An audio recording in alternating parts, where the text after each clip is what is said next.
Cuando hablamos del absolutismo, solemos hacer referencia a un momento histórico particular, pero también hacemos referencia a una ideología, a una forma de gobierno, que en este caso se caracteriza por el Estado absolutista. Cuando nosotros hablamos del absolutismo como forma de gobierno, como Estado, estamos haciendo referencia a cómo se produce la centralización del poder en una figura, que en este caso esa figura va a ser el monarca, el cual va a gobernar a la sociedad por derecho divino, gobernando sobre todo a sus súbditos que se encuentran ubicados en un territorio determinado. Ahora bien, cuando nosotros siempre estudiamos la Edad Media, solemos pensar en esta sociedad medieval de acuerdo a una pirámide que se conoce como la pirámide estamental, donde se ubica la cabeza del monarca, los señores feudales, el clero, y en el escalón más bajo, que el que sostiene ese modo de producción feudal, como diría Marx, van a ser los campesinos. ¿Por qué es importante entender la composición de esta sociedad? Porque son sus estructuras y sus relaciones las que le van a dar forma y sustento al Estado. Entonces tendríamos que definir cómo se están dando estas relaciones de vasallaje y ver cómo se configura ese Estado absolutista. Si bien nosotros acabamos de decir que esta sociedad está dividida en estamentos, es decir, en clases, los nobles, el clero, el monarca y los campesinos, tenemos que entender que dentro de esta lógica hay una relación de vasallaje. Los señores feudales suelen gobernar, o mejor dicho, solían gobernar dentro de sus feudos como si fueran reyes, es decir, impartían justicia, castigo, cobraban los tributos, tenían su propio ejército. En definitiva, los feudos eran reinos, mini reinos dentro de reinos más grandes. Y esto suponía una relación complicada con la figura suprema, que en este caso era el monarca. Ahora, cuando nosotros hablamos de los tributos es importante porque parte de la relación de vasallaje, que en realidad es un contrato jurídico social, pero que dicho contrato jurídico y social se sustenta en una relación de explotación.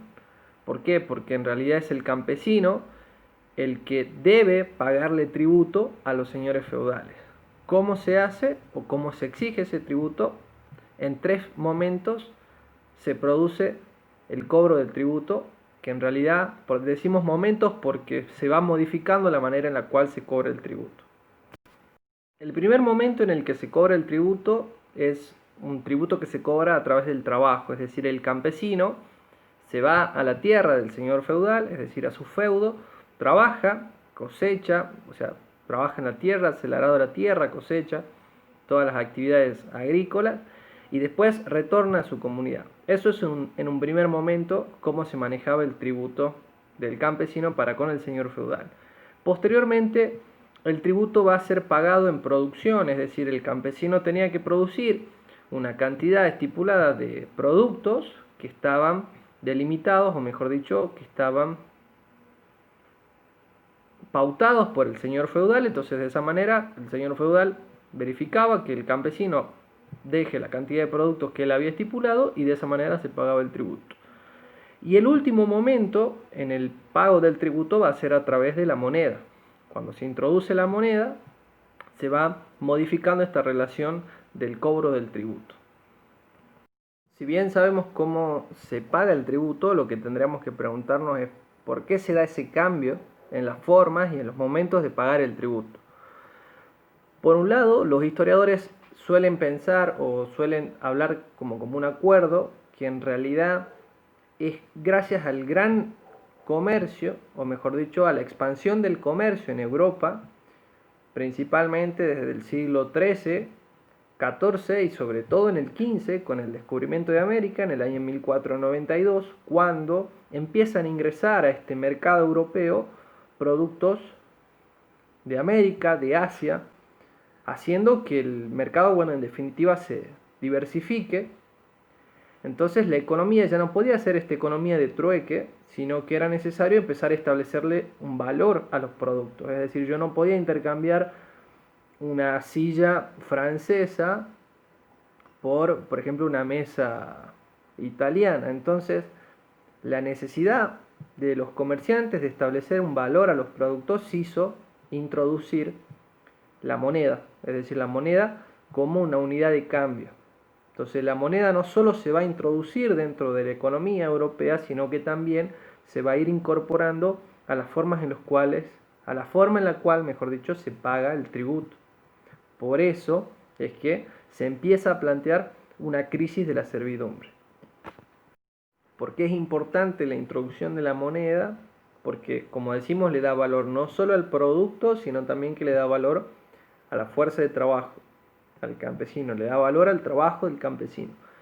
De esa manera, el tributo empieza a ser pagado, en moneda, y con lo cual se plantea una ventaja hacia el campesino. ¿Por qué?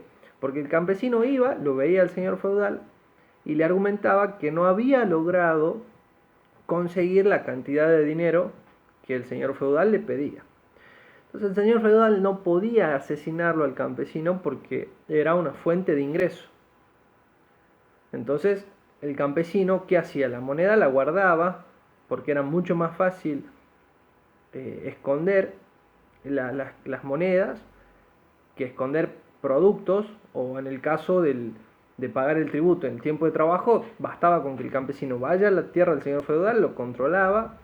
Con los productos era lo mismo, el señor feudal controlaba que el campesino le deje la cantidad de productos que él había estipulado, pero con la moneda se planteaban estos grises en el cobro del tributo, y de alguna manera eso también marca una ventaja para el campesino, un sentido de movilidad, una acumulación de riquezas, y esa crisis de la servidumbre, que en realidad es una crisis en la manera en la cual se van manejando estas relaciones de vasallaje, empieza a preocupar a los monarcas. En este caso, los monarcas se ven en la necesidad de decir, bueno, escúchame, tenemos que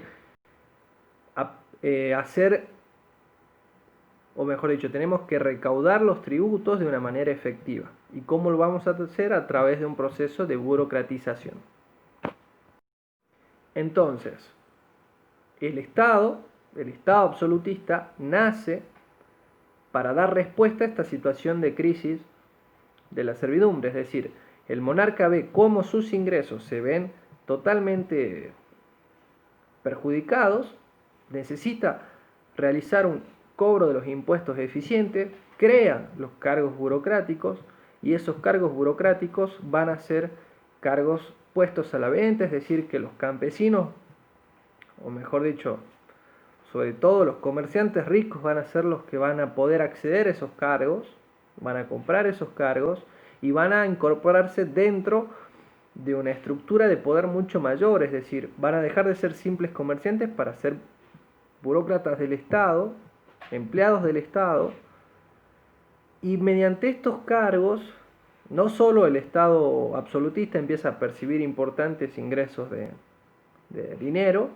sino que también el ingreso a esos cargos burocráticos marca una especie de camino de movilidad social, es decir, el campesino, pero sobre todo el comerciante, empieza a ver un ámbito de movilidad social dentro de esta sociedad que decíamos que era estamental, piramidal. Se van marcando entonces caminos de movilidad. Eso también es importante porque va marcando cómo las relaciones feudales se empiezan poco a poco a resquebrajar, a tambalear y a mostrar signos de una nueva sociedad. Otro de los elementos importantes a la hora de pensar en este proceso de burocratización del Estado es en comprender la importancia del establecimiento del derecho romano, cuyo objetivo era unificar las normas y las leyes dentro del reino. Es decir, nosotros habíamos visto cómo dentro de esta sociedad estamental los señores feudales habían acumulado un poder tal que eran capaces de introducir sus propias normas y sus propias leyes hacia dentro de sus feudos, y esto rivalizaba, pero también generaba tensión con las autoridades del monarca. Entonces, para poder hacer un efectivo control del reino, el monarca se ve en la necesidad de implementar el derecho romano para así darle homogeneidad a las normativas en el reino y controlarlo de una manera mucho más eficiente.